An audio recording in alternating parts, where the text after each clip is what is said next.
Assalamualaikum warahmatullahi wabarakatuh.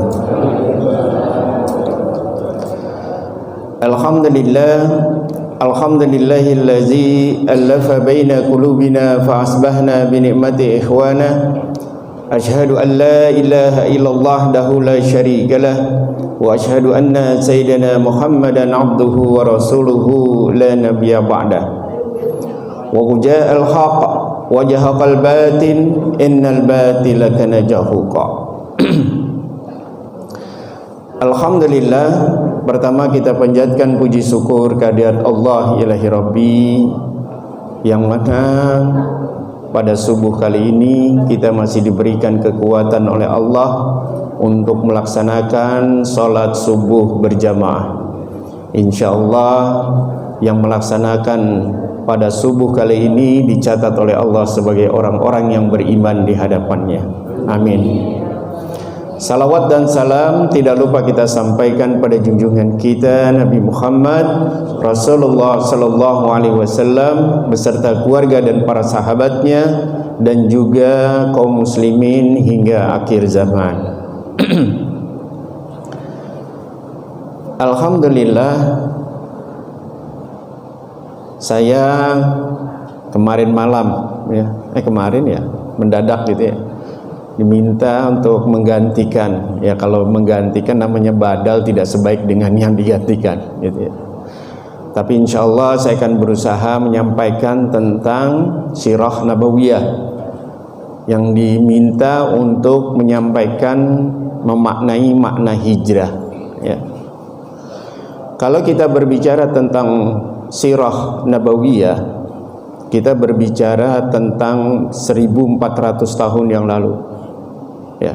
Jadi pikiran kita ini langsung menerawang 1400 tahun yang lalu tentang apa yang dilakukan oleh baginda Rasulullah sallallahu alaihi wasallam.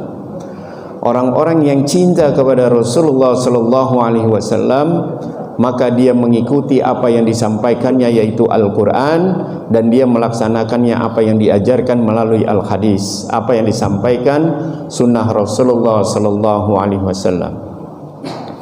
Sebagai pembuka saya membacakan satu hadis an Abi Hurairah radhiyallahu anna Rasulullah sallallahu alaihi wasallam kalimatani hafifatani ala lisani taqilatani fil mizan habibatani ila rahman subhanallahi wa bihamdihi subhanallahil azim.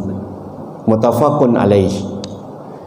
Dari Abi Hurairah radhiyallahu an, Rasulullah sallallahu alaihi wasallam bersabda, kalimatani, dua kalimat, hafifatani ala lisani, dua kalimat yang ringan di lisan, takilatani fil mizan, tapi dia berat timbangannya, habibatani ilar rahman,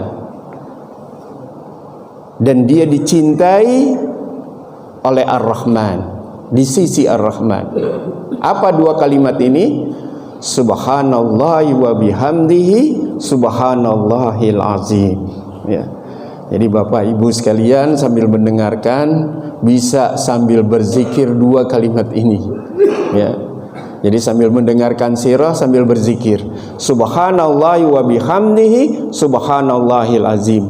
Maha suci Allah dan segala puji baginya, maha suci Allah yang maha agung. Dua kalimat ini ringan di lisan tetapi berat di timbangannya. Kalau yang diajarkan oleh baginda Rasulullah sallallahu alaihi wasallam kepada umatnya supaya selalu terus berzikir kepada Allah Subhanahu wa taala. Kalau kita berbicara tentang hijrah, kalau secara fisik hijrah itu la hijrah, tidak ada hijrah setelah Fathu Mekah ya. Jadi setelah Fathu Mekah, penaklukan kota Mekah, sudah nggak ada hijrah lagi ya. Artinya hijrah itu secara fisik yang dilakukan oleh Rasulullah sallallahu alaihi wasallam yang paling terakhir adalah paman Rasulullah. Itu yang paling terakhir itu. Jadi paman Rasulullah itu Abbas bin Abdul Muthalib punya niat hijrah. Tapi Rasulullah Shallallahu Alaihi Wasallam sudah berangkat dari Madinah 15 km lagi dari kota Mekah. 15 kilo. Abbas bin Abdul Muthalib niat hijrah dan berangkat, ya, dan bertemu dengan Rasulullah Shallallahu Alaihi Wasallam dengan 10.000 pasukannya, ya, dan bertemu dengan Rasulullah, kemudian menyatakan keislamannya. Waktu itu kan tersembunyi, kemudian menyatakan secara jelas kepada Rasulullah Shallallahu Alaihi Wasallam tentang hijrahnya dan keislamannya. Maka Rasulullah Shallallahu Alaihi Wasallam menyatakan bahwa hijrah yang terakhir dilakukan oleh pamannya ini, Abbas bin Abdul Muthalib. Ya. Kalau kita berbicara hijrah, maka kita harus tahu sebabnya terlebih dahulu. Apa yang menyebabkan Rasulullah hijrah? Sebenarnya Rasulullah inginnya dakwahnya itu ya tetap di Mekah dan mereka menerima, ya. Ternyata 13 tahun Rasulullah dakwah di Mekah tidak banyak yang menerima, termasuk paman-pamannya sendiri, yaitu Abu Lahab. Siapa Abu Lahab? Ada yang tahu siapa Abu Lahab? Pamannya. Siapa Abu Lahab? Mertuanya, ya. Karena putri Rasulullah, 2 putrinya menikah dengan 2 putrinya Abu Lahab, ya kan? Yang nantinya setelah Rasulullah dinyatakan sebagai nabi, Abu Lahab memerintahkan kepada anaknya ceraikan. Maka Ruqayyah dan Ummu Kalsum diceraikan oleh 2 anak Abu Lahab yang nanti dinikahi oleh Utsman bin Affan, ya. Jadi anak Rasulullah saja dinikahi oleh musuhnya. Siapa? Pamannya sendiri, kebenciannya, ya. Dan saking bencinya mereka kepada Rasulullah Shallallahu Alaihi Wasallam, penyiksaannya udah nggak tanggung-tanggung, ya. Kalau baru ditaruh kotoran kambing, kotoran unta ke kepala Rasulullah, itu mah biasa, ya. Sampai Fatimah membersihkan kotoran untanya di tubuh Rasulullah Sallallahu Alaihi Wasallam sambil menangis, kemudian mengatakan, "Wahai ayahku, kenapa engkau disakiti seperti ini? Yang hanya menyatakan Tuhannya adalah Allah Subhanahu Wa Taala." Jadi para nabi itu yang dibawa itu kalimatnya sama, yaitu kalimat La ilaha illallah. Tidak ada ilah kecuali Allah. Kalimat itu aja.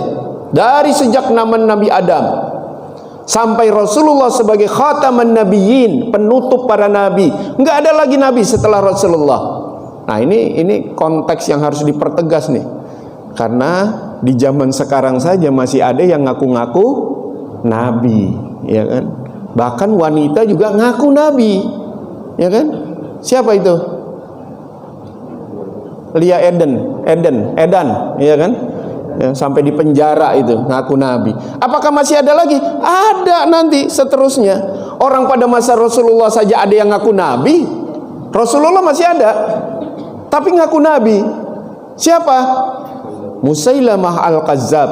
Sebenarnya namanya Musailamah Al-Habib namanya, tapi diganti oleh Rasulullah. Kenapa? Karena Musailamah dari Bani Hanifah, ya, dari Yamamah itu kirim surat. Jadi pada saat masuk Islam berbondong-bondong dari Bani Hanifah, Musailamah sebenarnya nggak masuk ke menemui Rasulullah, dia nungguin unta saja, ya. Tapi nanti setelah dia menyatakan keislamannya, kemudian dia mengaku dirinya sebagai Rasulullah, maka dia kirim surat kepada Rasulullah, kepada Muhammad Rasulullah dari Musailamah Rasulullah. Nah, gitu suratnya tuh, ya. Jadi dari Musailamah Rasulullah, maka dibalas oleh Rasulullah suratnya itu dari Muhammad Rasulullah kepada Musailamah Al-Kazzab. Nah, pada saat itulah nama Al-Kazzab itu terkenal oleh Musailamah, yang nanti terbunuh pada saat masa Khalifah Abu Bakar Asy-Siddiq, ya. Tapi saya nggak ceritain itu panjang, ya. Kita kembali kepada bagaimana awal-awal kenapa Rasulullah ini terpaksa hijrah. Bukan terpaksa, nunggu perintah Allah Subhanahu wa taala, ya. Karena para sahabat Rasulullah pada saat itu sudah disiksa, ya. Mau sholat juga susah di Ka'bah, dan kemudian melakukan apa yang diajarkan oleh Rasulullah Sallallahu Alaihi Wasallam banyak ditentang oleh tokoh-tokoh Quraisy.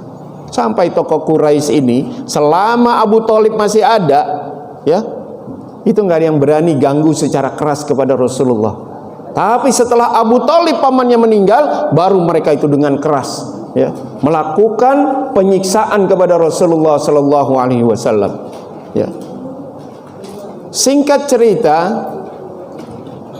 Rasulullah Sallallahu Alaihi Wasallam ditinggalkan oleh pamannya, tinggalkan oleh istrinya, sampai akhirnya untuk memberikan kebaikan, ya, dan sukacita kepada Rasulullah Sallallahu Alaihi Wasallam, maka Rasulullah Sallallahu Alaihi Wasallam diperintahkannya, diajaknya, diperjalankannya Rasulullah untuk menemui Allah, untuk menerima sholat. Ini singkatnya saja, ya.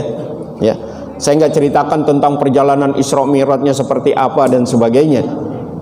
Tetapi setelah perjalanan Isra Mi'raj ini, karena nanti yang akan mendampingi Rasulullah itu adalah sahabat Rasulullah, yaitu Abu Bakar.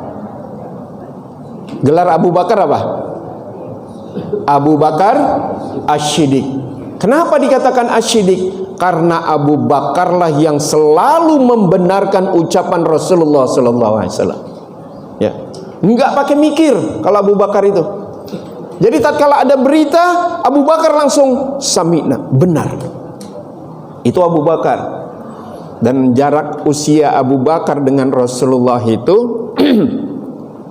hanya 2 tahun, ya. Tapi meninggalnya sama, 63 tahun, ya.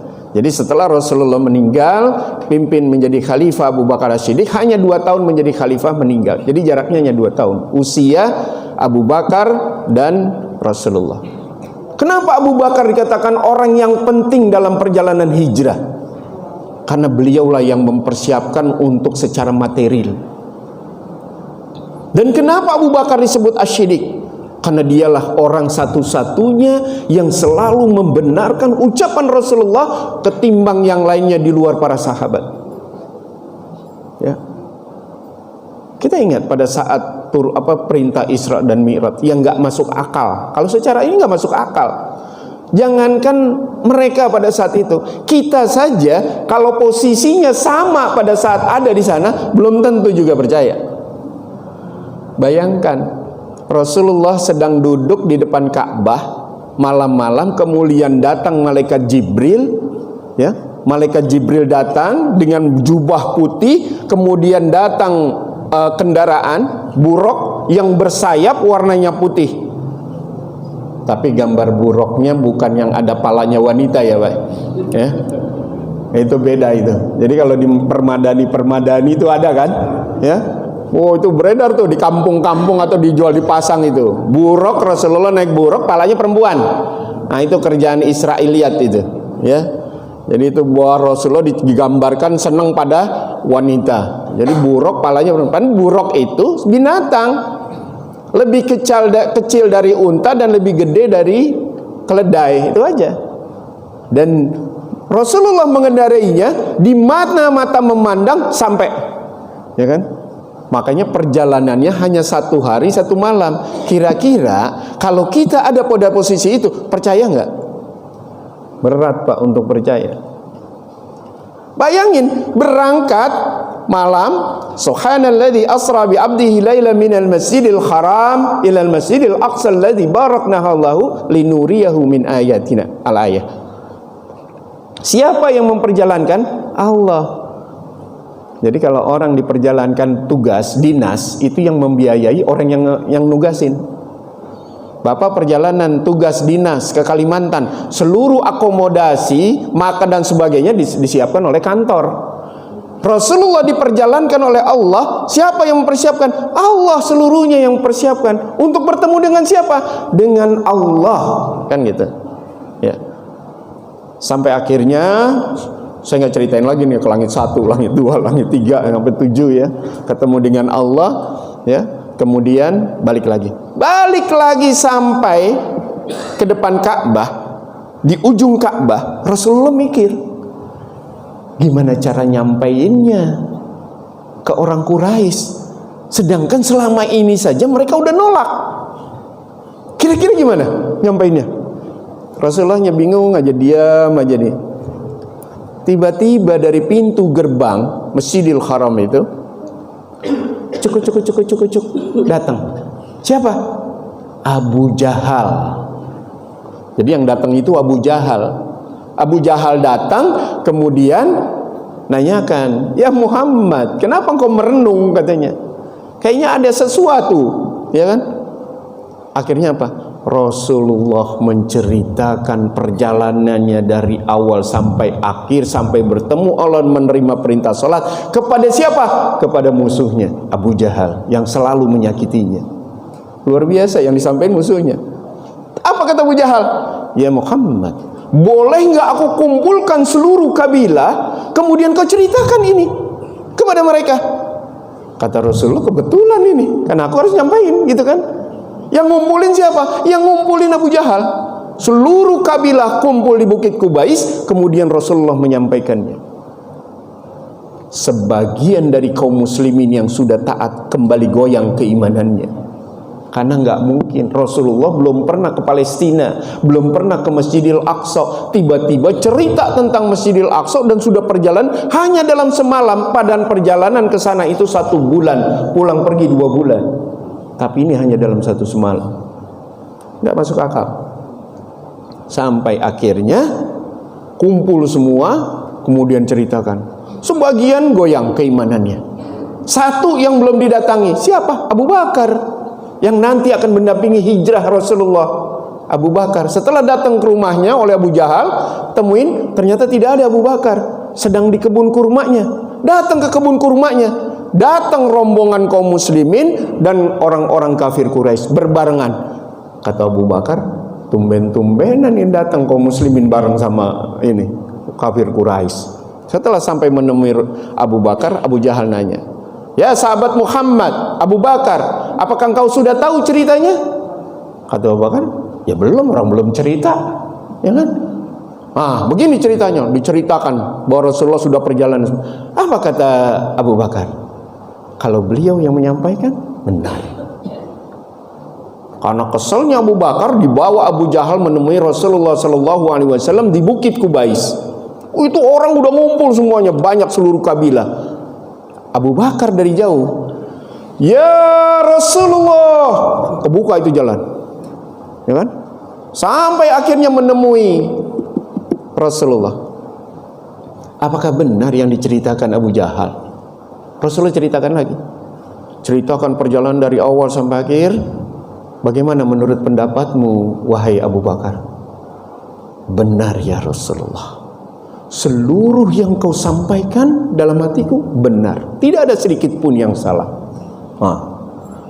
Maka sejak saat itulah Abu Bakar diberi gelar Abu Bakar Asy-Siddiq, Abu Bakar yang selalu membenarkan ucapan Rasulullah SAW. Tapi setelah itu, untuk meyakinkan orang-orang Quraisy, Abu Bakar nanya, ya Rasulullah, bisa nggak kau ceritakan bagaimana bentuk Masjidil Aqsa? Karena Abu Bakar tahu Rasulullah belum pernah ke sana, ya kan?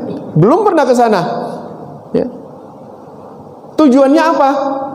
Maka tokoh-tokoh Quraisy, iya benar, coba ceritakan, katanya. Karena orang-orang Quraisy sudah pernah ke sana, sudah tahu bentuknya, berapa pilarnya. Mukjizat dari Allah Subhanahu wa taala, ditampilkan Masjidil Aqsa di depan Rasulullah sallallahu alaihi wasallam. Jadi kalau nanya pilar, oh pilarnya sekian. Oh mimbarnya begini. Apa kata mereka? Benar. Setiap Rasulullah menjelaskan, mereka jawab benar. Setiap mereka menanyakan, benar katanya. Sampai akhirnya Rasulullah berkata, nanti 3 hari lagi akan datang kafilah dagang yang ontaknya hilang, kemudian aku beritahukan, dan dia ke sana dan ketemu untanya. Tanya aja nanti 3 hari lagi katanya. Setelah itu kan bubar tuh. ya, bubar. Yang tadinya kaum muslimin yang sudah goyang keimanannya kembali mantap setelah Abu Bakar As-Siddiq meyakinkan tentang apa yang disampaikan oleh Rasulullah sallallahu alaihi wasallam. Begitu juga dengan kita. Cerita ini kita nggak pernah, tapi kita yakin, kan? Kita yakin dengan apa yang disampaikan melalui kitabnya sirah dan juga melalui sunnahnya kitab Bukhari dan Muslim. Ya. Singkat cerita sudah 3 hari orang kumpul lagi di depan Mekah, pintu gerbang Mekah. Biasanya mereka di depan pintu gerbang itu udah nunggu orang kalau kafilah dagang itu. Pada saat datang kafilahnya, jadi pada saat Rasulullah pulang dari Isra dan Mi'raj itu, Rasulullah teriak karena ada ontak kafilah dagang yang hilang. Kemudian mengatakan, "Ya kafilah, untanya di sana, kari di sana." Sampai kafilah bingung. Siapa yang ngomong, kok dari langit tadi yang ngomong katanya? Ya, siapa ini? Nggak tahu, tapi diikutin omongan itu dan ketemu untanya itu. Nah, setelah 3 hari datang, kemudian ditanya, "Ya kafilah, apakah ada kejadian lain? Ada apa kok kalian nanya-nanya? Nggak biasanya kalian nanya." "Iya, maksud kami, apakah engkau untanya hilang?" "Ya iya." "Tok, dari mana kalian tahu?" katanya. "Dari mana kalian tahu sedangkan aku baru nyampe?" katanya. "Oh, benar," katanya. "Untanya hilang." "Apakah untanya ketemu?" "Iya, ketemu." Ya, kata kafilah dagang itu.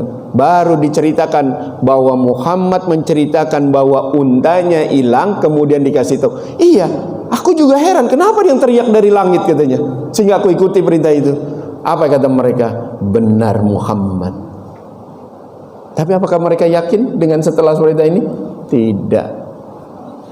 Orang-orang Quraisy bukan makin ini, tetapi makin memusuhi Rasulullah sallallahu alaihi wasallam. Bahkan setelah meninggalnya Abu Talib dan istrinya Khadijah semakin disiksa.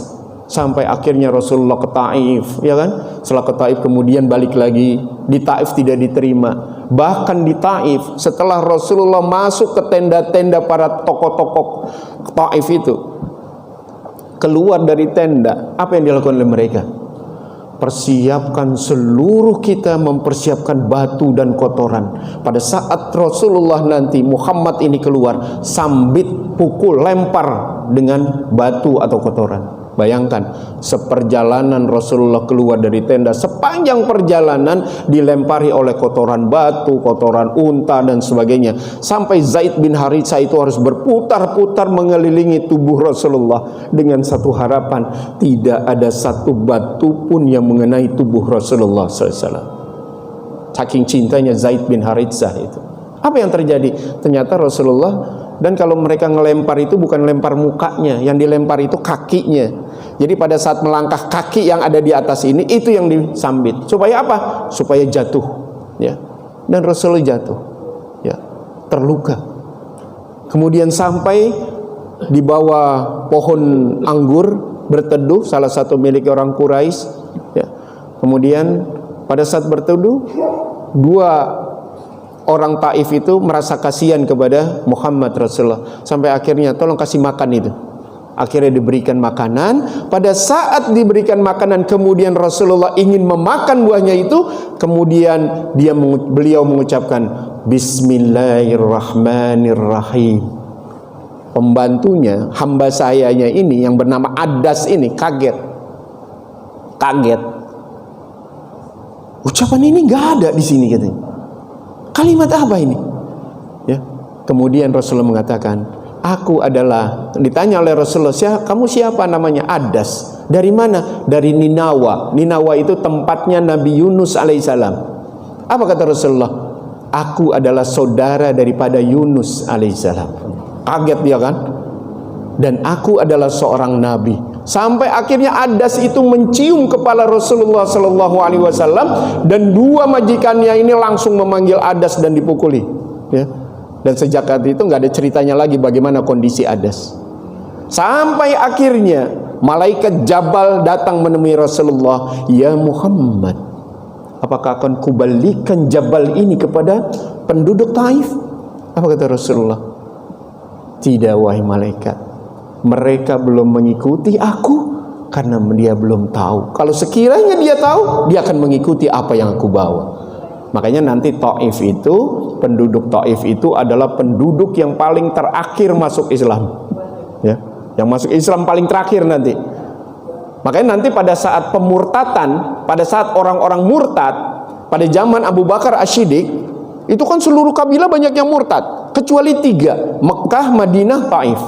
Karena pimpinan Taif mengatakan, jangan kalian murtad, karena kalian yang paling terakhir masuk Islam. Itu Taif itu.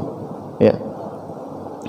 Akhirnya setelah Rasulullah mengalami penyiksaan dan sebagainya, Rasulullah keluar dari Taif, ingin masuk ke Mekah. Ternyata masuk ke Mekah juga nggak mudah.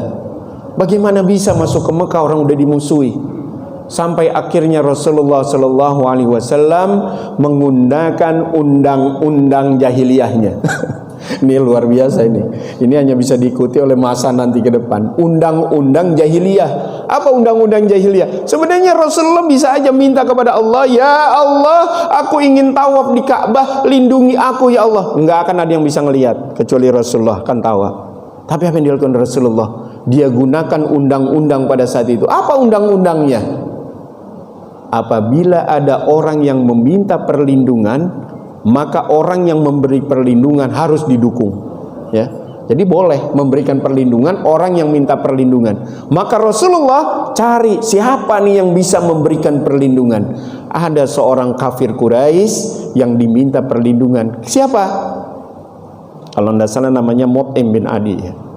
Dia ini adalah orang yang selalu nitipin barangnya kepada Rasulullah. Jadi kalau dia mau dagang ke Syam dan sebagainya, barangannya, rumahnya itu barang-barangnya yang berharga dititipin kepada Rasulullah.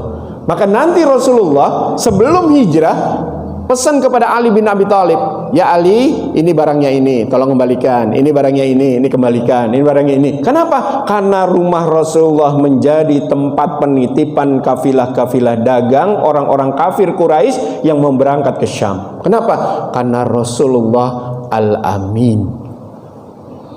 Jadi walaupun di Mesir Rasulullah itu terpercaya, gitu. Ya. Mereka mengakui itu. Sampai akhirnya ternyata dakwah Rasulullah terus dilakukan. Orang-orang yang datang pergi haji ke Mekah, kemudian didatangi oleh Rasulullah door to door, dari kemah ke kemah, tanpa semetuan orang Quraisy. Sampai akhirnya ada yang masuk Islam, ada yang berjanji setia, sampai perjanjian Aqabah kedua. Ya, jadi banyak nih orang-orang yang pergi haji didatangi oleh Rasul. Dan ternyata paling banyak dari Madinah. Ya, suku Aus dan suku Khazraj, ya, masuk didakwahi. Apa kata orang-orang Madinah dari suku Aus dan Khazraj pada saat dia sedang haji? Ini yang disampaikan oleh orang-orang Yahudi ini, bahwa mereka menunggu seorang nabi katanya. Ini dia katanya. Akhirnya orang-orang Madinah, Yastrib, masuk Islam oleh Rasulullah 12 orang, kemudian pulang lagi ke Madinah. Nanti dakwah di Madinah sampai tidak ada satu rumah di Madinah yang tidak kenal Islam. Dakwah siapa? Nanti ada seorang sahabat yang bernama Musa bin Umair dan Abdullah bin Maktum sebelum Rasulullah hijrah. Ya. Ini baru prolog aja nih. Ya, baru pembukaan, belum jalan hijrahnya ini, ya. Akhirnya siksaan ini itu makin padat, makin banyak, ya. Bahwa di sini saya ingin menceritakan nanti hikmahnya apa dari perjalanan Rasulullah ini, ya, maknanya. Tapi kalau kita ingin cari makna tapi nggak tahu kisahnya, itu bingung nantinya. Kita harus tahu kisahnya dulu, ya. Sampai akhirnya setelah Rasulullah berhasil mengislamkan 12 orang ini, kemudian berdakwah di Madinah, Rasulullah tetap dakwah. Dan semakin tekanan dakwah itu semakin besar, ya. Sampai Abu Bakar Siddiq, ya Rasulullah, kapan kita hijrah? Karena yang lain udah mulai hijrah. Yang pertama hijrah itu adalah Ummu Salamah, ya. Kemudian juga dilanjutkan nanti sahabat-sahabat yang lain, Khatib Abu Baltani, kemudian Umar bin Khattab, semua hijrah. Yang tinggal hanya Rasulullah, Ali bin Abu Bakar As-Siddiq, Ali. ya, Ali bin Abi Thalib, ya. Kalau ini kan Ustaz Ali, ya kan? Ya. Ali bin Abi Thalib, bertiga. Walaupun nanti ada Aisyah juga masih ada, tetap di rumah, ya. Sampai akhirnya Rasulullah Shallallahu Alaihi Wasallam, Abu Bakar datang, ya Rasulullah, kapan kita hijrah, katanya. Apa kata Rasulullah? Belum dapat izin. Belum dapat izin. Izinnya dari siapa? Allah Subhanahu Wa Taala. Itu para sahabat udah hijrah.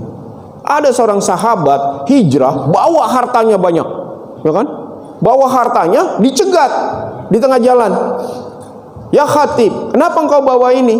Engkau dulu datang ke Mekah ini nggak bawa apa-apa. Sekarang kau meninggalkan Mekah membawa semua hartamu. Apa kata Khatib? Menurut pikiran orang Quraisy, nggak mungkin berani meninggalkan hartanya diberikan begitu saja kemudian dia pergi. Tapi tidak. Apa kata Khatib? Apakah kalau aku berikan harta ini kepada kalian, aku diberikan kebebasan untuk pergi? Oh ya silakan. Menurut perkiraan mereka nggak mungkin.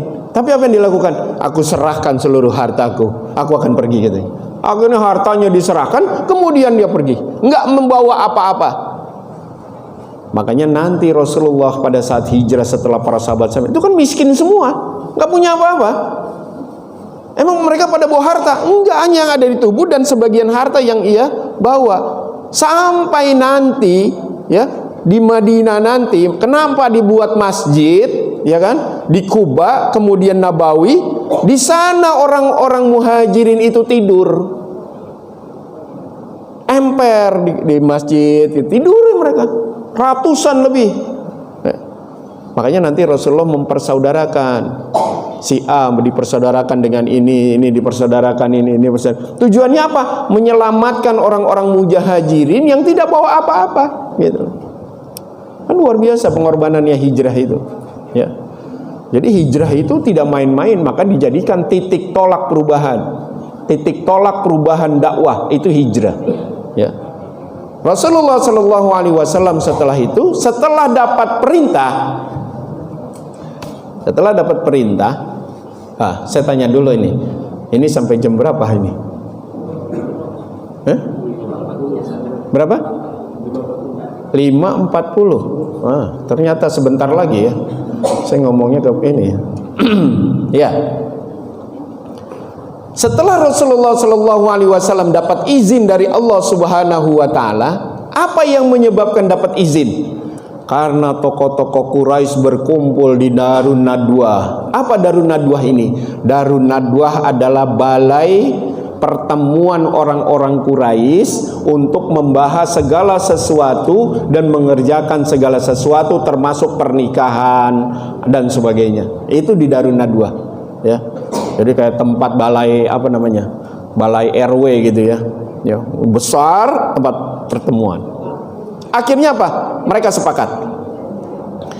Bagaimana kita merencanakan pembunuhan kepada Muhammad? Ini rencanakannya bukan lagi pembunuhan, ya. Ini sudah suatu yang luar biasa. Apa yang dilakukan oleh Rasulullah Sallallahu Alaihi Wasallam setelah mendengar ini? Ya, siapa yang memberitahukan? Malaikat Jibril, karena mereka merancang. Awalnya pada saat di Darun Nadwah, tokoh-tokoh Quraisy ini kirim ide. Bagaimana kalau Muhammad ini kita usir dari Jazirah Arab? Sudah dia tinggal, mau pergi kemana? Ternyata di depan Darun Nadwah ada orang tua yang nggak ada yang kenal. Nih siapa nih kok ikut-ikutan gitu kan? Orang tua, udah tua dan berwibawa memang. Akhirnya yang tanya, itu siapa itu? Orang tua itu? Oh, dia dari Najd katanya. Ya udah, nggak apa-apa, silakan masuk. Padahal dia adalah iblis, ya, yang menyerupai manusia. Kemudian setelah ada yang mengusulkan itu, apa kata orang tua ini? Berani-beraninya dia ngasih usul juga, menanggapi.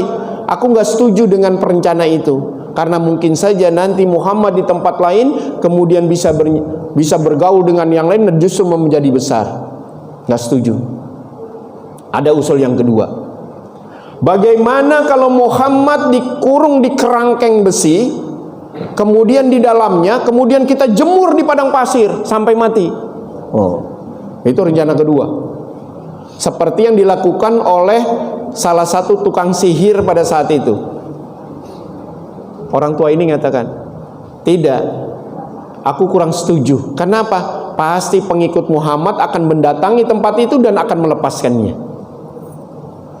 Akhirnya Abu Jahal ide, bagaimana kalau kita siapkan dari seluruh kabilah seorang pemuda yang tangguh, kemudian membawa pedang, kemudian kita bunuh Muhammad. Apa kata orang tua ini? Ah, itu aku setuju itu. Ya, itu kata iblis itu. Aku setuju yang itu katanya. Yang itu aja. Kenapa? Karena kalau beberapa kabilah melawan 3 kabilah dari Muhammad, kita masih menang dan gak bisa diinikan. Sampai akhirnya dapat berita ini, malaikat Jibril langsung sampaikan kepada Rasulullah, ya Muhammad, Allah telah memerintahkan untuk engkau hijrah. Berangkat Rasulullah. Kapan keluar memberitahukannya kepada Abu Bakar? Abu Bakar itu udah persiapan, udah beli ontak yang bagus, udah nyiapkan 2 ekor, udah menyiapkan perbekalan dan sebagainya. Itu Abu Bakar itu, ya. Datang ke rumah Rasulullah, ke rumah Abu Bakar pada siang hari. Ini saya tekankan kepada siang hari. Kenapa siang hari? Karena siang hari nggak ada orang. Lain kalau di sini siang hari banyak orang, iya kan? Kalau di sana malam hari, siang hari nggak pada ada orang. Ya, makanya udah pernah di Arab dan sebagainya. Kalau siang hari coba deh, ya.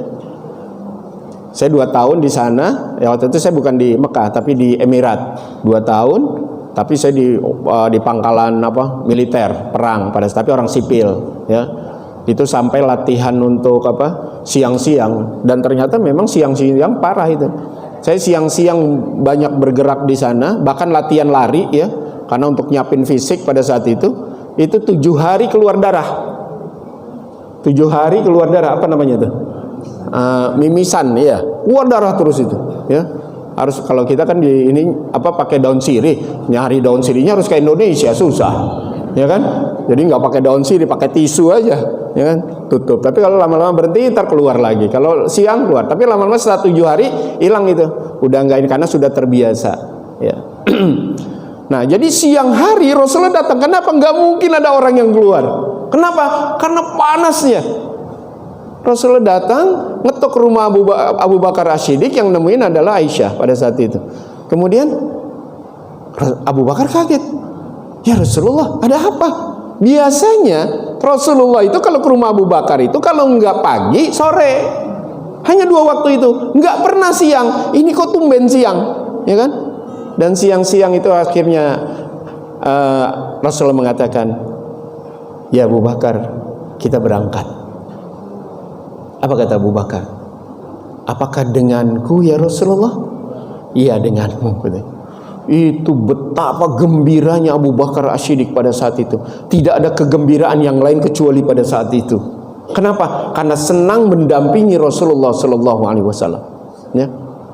Sampai akhirnya suruh persiapkan ini. Ya Abu Bakar, persiapkan segalanya, nanti malam kita berangkat. Pulang ke rumah, kemudian Rasul memerintahkan kepada Ali, ya Ali, engkau tidur di tempat tidurku dengan memakai selimut. Bayangin, tidur untuk mati itu, ya kan? Itu Ali itu, pengorbanannya luar biasa. Ya Ali, engkau tidur di tempat ini dan jangan dibuka selimutnya, ya kan? Padahal mereka merencanakan 10 orang itu dari setiap kabilah ingin membunuh Rasulullah, nggak pakai dibuka, langsung dibunuh, ya kan? Tapi ternyata Allah mentakdirkan lain. Pada malam harinya Rasulullah keluar dari rumah, itu pemuda-pemuda tangguh dari Quraisy yang akan membunuh Rasulullah ditutupkan dikasih pasir di palanya satu-satu. Ya. Sampai orang tua itu datang kemudian mengatakan, "Kenapa kalian masih di sini?" katanya. "Hah, itu masih ada Muhammad," katanya. "Masih tidur," katanya. Sudah nggak ada, tapi mereka nggak percaya, nunggu aja, tunggu. Sampai akhirnya Rasulullah sudah pergi, ketemu Abu Bakar, kemudian Amir bin Fuhairah, budak daripada hamba saya dari Abu Bakar As-Siddiq, untuk menyiapkan untanya dan juga gembalanya. Jadi naiknya itu naik unta ke Gua Tur, tapi setiap perjalanan Rasulullah disapu, ya kan? Jadi jejak-jejaknya itu disapu oleh budaknya itu. Padahal budaknya masih kafir Quraisy, ya. Tapi sudah dipercaya. Jadi walaupun dia non, ya, misalkan di luar Islam, tapi dia bisa dipercaya, nggak ada masalah, ya kan? Sampai akhirnya Rasulullah Shallallahu Alaihi Wasallam berhasil. Tapi yang perlu diketahui, ini strategi Rasulullah. Rasulullah nggak langsung berangkatnya ke Madinah, tapi berangkatnya ke arah selatan. Arahnya kan gini, ini Mekah, ini Madinah, ini Gua Thur. Jadi jauh ini, larinya ke arah Yaman. Kenapa? Itu strategi Rasulullah. 3 hari di sana, ya. Kemudian berangkat sampai kemudian sebuah gua. Dan kalau ngelihat guanya bukan gua kayak gua besar gitu, enggak, kecil, mau masuk badannya juga susah, ya kan?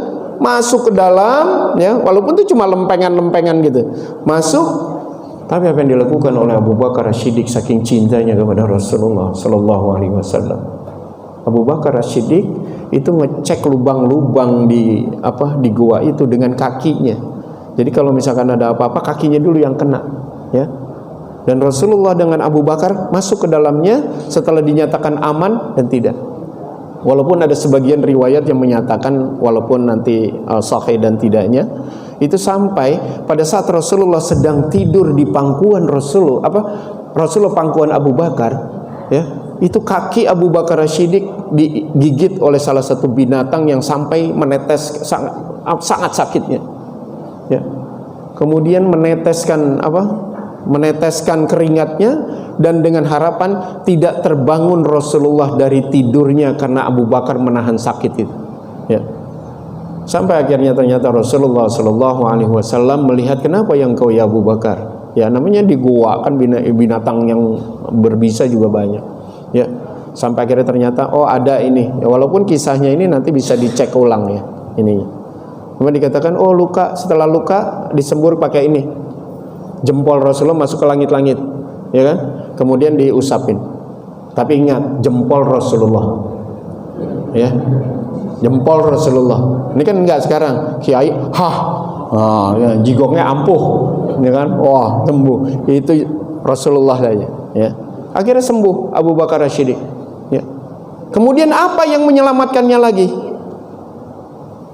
Laba-laba, sarang laba-laba. Padahal pertahanan yang paling lemah itu adalah laba-laba. Sarang yang paling lemah itu adalah laba-laba, ya, bukan bala-bala, ya, laba-laba, ya. Jadi sarang yang paling lemah laba-laba. Tapi Allah mentakdirkan dengan sarang yang paling lemah saja Allah bisa melindungi hambanya. Nah, bayangin, dengan yang paling lemah, ya. Nggak menyangka bahwa ada laba-laba, nggak mungkin nih.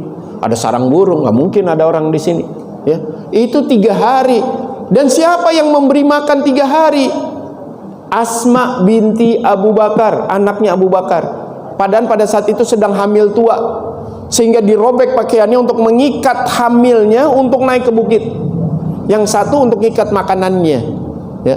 Jadi 3 hari yang ngirim makan itu anaknya tanpa diketahui. Sampai akhirnya Rasulullah Shallallahu Alaihi Wasallam selamat. Di sini kita harus melihat bagaimana perjuangan Rasulullah Shallallahu Alaihi Wasallam ingin hijrah, ya. Karena nanti hikmahnya hijrah kita juga yang secara maknawi, ya, artinya minaz zulumati ilan nur, ya. Kan ada orang yang ingin, masa usia saya sudah sekian, masa saya dulu kehidupannya begini, saya udahlah, tobatlah, tinggalkan yang lain. Nah, itu hijrah tuh. Minaz zulumati ilan nur. Saya harus rajin lah gini. Nah, itu ada niat. Tapi itu harus ada pengorbanan. Kalau nggak ada pengorbanan nggak mungkin. Tapi juga harus didukung oleh lingkungan. Siapa? Teman-temannya. Makanya Rasulullah dengan sahabat Abu Bakar As-Siddiq. Makanya sini kalau misalkan bapak-bapak, ibu-ibu, ada misalkan ibu-ibu ada yang pengen ngaji ini, tapi dia selama ini nggak pernah ngaji, bahkan rumahnya depan masjid, mungkin, ya kan? Atau yang jauh, dia nggak pernah datang, tapi tiba-tiba datang, ya kan? Bapak-bapak harus sabar menerimanya dan dukung, ya. Jangan baru datang, ditegur, Pak tumben, ya kan? Udah mau baik dibilang tumben, ya kan? Ya baru juga mau sholat di masjid udah dibilang tumben. Udahlah besok saya nggak ke masjid lagi. Nah begitu pundungan orang-orang baru mau tobat, ya kan? Kan ada orang yang datang nih, oh saya mau ke masjid nih. Ya, ada yang iseng, kadang-kadang mulutnya itu gatal, ya kan? Padahal dia niatnya nggak ada apa-apa, cuma nanya aja. Ya tumben nih Pak, sambil bercanda padahal. Tapi tumben itu, ini tumben bahasa Jerman soalnya nih, ya. Tumben itu apa? Kok nggak biasa-biasanya gitu, datang gitu. Biasanya nggak ke masjid, kok tiba-tiba ke masjid? Itu orang yang mau merubah itu pada dirinya, itu perjuangannya luar biasa itu, ya. Orang yang ingin hijrah dirinya menjadi lebih baik, ya, itu luar biasa, nggak main-main itu. Yang tadinya mau belajar ngaji, dari tidak ngaji mau belajar ngaji, padahal usianya udah di atas 50 tapi baru belajar ngaji, itu ujiannya luar biasa, ujian dari dirinya itu, ya. Dia untuk berubah, untuk hijrah dari masa lalu yang dia tidak pernah, dia akan melakukan itu, dia berubah. Tapi kalau tekadnya kuat, ya, nah itu hijrah secara ininya bisa dilakukan kondisi sekarang, ya. Singkat cerita, 35, ya, 5 menit lagi. Tenang Pak, sabar Bu, ya. Kalau saya cerita bisa sampai maghrib ini, ya. Karena perjalanannya lama ini, ya. Perjalanannya 3 hari mau hijrah, ya kan. Kemudian Rasulullah persiapan setelah keluar dari gua, ya kan, udah menganggap Muhammad sudah nggak ada, sampai diumumkan oleh orang Quraisy, sayembara, siapa yang bisa menemukan Muhammad 100 ekor unta dan 100.000 dirham. Oh kan lumayan itu, 100 ekor unta. Oh itu pada berebut semua itu, ya. Walaupun ada Hanzalah yang sudah punya niat, karena dia apa? Dia adalah ahli pencari jejak. Kalau dia yang nyari pasti dapat, katanya Hanzalah ini. Tapi dia diam aja. Wah, saya akan cari ini. Tapi nggak bilang, ya. Itu licik karena apa? Dia pengen dapat semuanya. Rasulullah jalan. Kalau ini rute dari Mekah ke Madinah, jalan utamanya, ya, jalan tolnya. Nah, rutenya Rasulullah itu begini. Zigzag. Jadi ketemu jalan utamanya itu hanya sewaktu-waktu saja. Cuma lewat bentar masuk lagi, gitu aja. Jadi nggak lurus ini, tapi zigzag. Dan ini bebatuan ini. Jalan-jalan yang sulit. Itu yang dilakukan Rasulullah. Pada saat di tengah jalan ketemu orang Quraisy, orang Arab, ya. Ditanya, "Min aina anta?" Dari mana kamu? Rasulullah jawab, "Alma." Udah itu? Alma. Oh ya udah. Yang alma itu artinya air. Air itu disangka oase yang ada di tempat sana. Itu menurut pengertiannya orang Arab itu. Kemudian Abu Bakar nanya, "Ya Rasulullah, kenapa engkau mengatakan alma?" Loh, bukankah kita diciptakan dari air, setetes air mani yang hina, katanya. Abu Bakar merenung. Oh iya, benar juga ya. Ya masa kalau lagi dicari-cari kemudian nanyanya jujur, kan nggak mungkin ya kan. Tapi Rasulullah nggak pernah dusta, tapi bersiasah, ya kan. Oh iya, benar, katanya. Tengah perjalanan lagi, Abu Bakar ada yang kenal, ketemu orang Arab, ditanya kepada Abu Bakar, "Yes, Abu Bakar, siapa itu?" "Oh, dia penunjuk jalanku," katanya. Menurut pikiran yang nanya, kalau penunjuk jalan apa? Gaib, iya kan? Sudah selesai lewat, orang Arab ini pergi, kemudian Rasulullah bertanya, "Ya Abu Bakar, kenapa engkau mengatakan aku penunjuk jalan?" "Loh, bukankah demikian ya Rasulullah? Engkau penunjuk jalan hidupku," katanya. Kata Rasulullah, "Cerdas engkau," katanya. Ya. Jadi Rasulullah selama hidupnya dalam keadaan terjepit pun tidak pernah berdusta. Karena dusta itu adalah pokoknya agama. Ya. Pokoknya agama. Orang Arab Badui datang menemui Rasulullah, "Ya Rasulullah, aku ingin masuk Islam. Bagaimana caranya?" Syaratnya satu, tidak dusta. "Itu saja ya Rasulullah." "Oh, gampang," katanya. "Itu saja?" Oke. Enggak diajarin yang lain. Ternyata pada saat dia berjalan, "Aku ingin berzina." Loh, nggak mungkin nih, kaum muslimin udah nggak berzina. "Aku ingin minum." Nggak pada minum. Akhirnya apa? seluruh yang dikatakan ini nanti aku ditanya oleh Rasulullah, ya apa yang kau kerjakan hari ini? Aku nggak boleh berdusta, semuanya aku ceritakan. Maka katanya, aku tinggalkan semuanya karena aku syaratnya cuma satu, tidak berdusta. Maka aku menemui Rasulullah, ya Rasulullah, Anda benar, syaratnya satu, tidak berdusta, tapi efeknya ya Rasulullah, katanya, ya kan? Tapi efeknya ya Rasulullah, aku nggak bisa apa-apa, katanya. Oleh karena itu ajarkan aku tentang Islam seluruhnya ya Rasulullah. Nggak dusta aja syaratnya. Ya, karena Rasulullah nggak pernah dusta walaupun dalam keadaan kejepit. Ini ada orang Yahudi nih ngejar kaum muslimin, dikejar-kejar orang Yahudinya ngejar kaum muslimin yang punya utang, ya kan? Orang musliminnya ketemu dengan Rasulullah, ya Rasulullah, aku dikejar utang oleh orang Yahudi. Akhirnya Rasulullah, ya udah kamu sembunyi. Kan Rasulullah menyelamatkan, ya udah engkau sembunyi. Setelah sembunyi, Rasulullah tadinya duduk di sini. Pindah tempat nih. Datang orang Yahudi, ya Muhammad, apakah engkau lihat si fulan? Apa kata Rasulullah? Sejak aku duduk di sini, aku nggak lihat orang. Sejak aku duduk di sini, aku nggak lihat orang. Bener nggak Rasul? Bener. Kalau duduknya Rasul masih di sini, lihat. Tapi Rasul udah pindah tempat, ya kan? Kenapa? Karena menyelamatkan seorang Muslim itu lebih baik. Ya. Setelah itu akhirnya Rasulullah menyarankan kepada ininya supaya ya kewajiban hutang harus dibayar, gitu. Tapi menyelamatkannya jauh lebih penting. Dan Rasulullah tidak pernah dusta. Begitupun pada perjalanan hijrah, ya. Sampai akhir di perjalanan terus saja Rasulullah kan gantian itu naik untanya kadang-kadang, ya. Walaupun sudah disiapkan dua dan sebagainya, tapi kadang-kadang Rasulullah bergiliran. Satu diistirahatkan, satu jalan, ntar naik di unta, Abu Bakar naik, Rasulullah nuntun, gitu gantian. Sampai akhirnya Hanzalah ingin mengejar Rasulullah. Karena apa? Imbalannya gede, ya.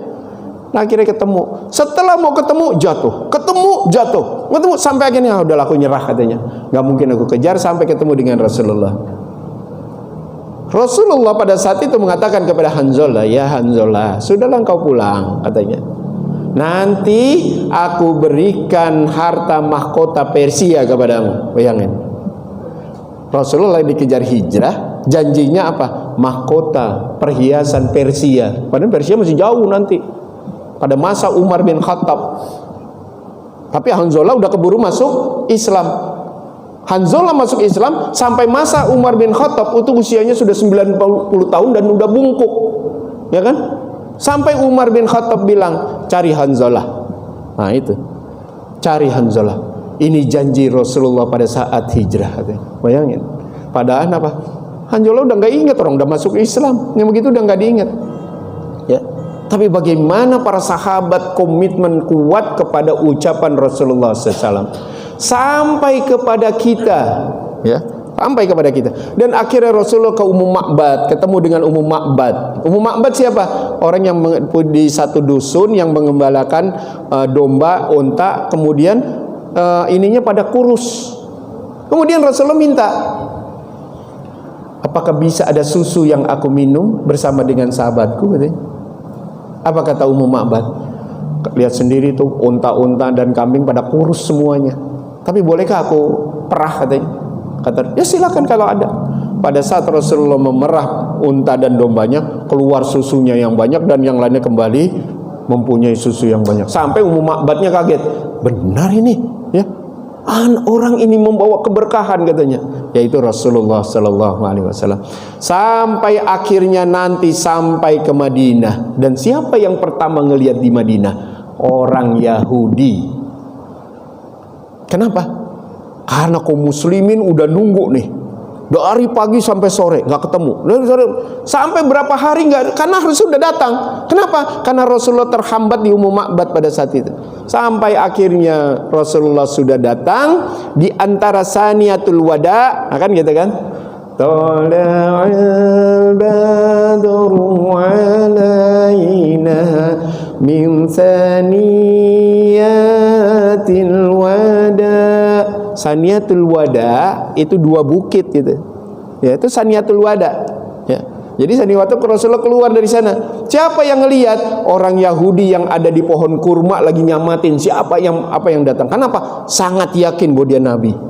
Orang Yahudi itu gitu.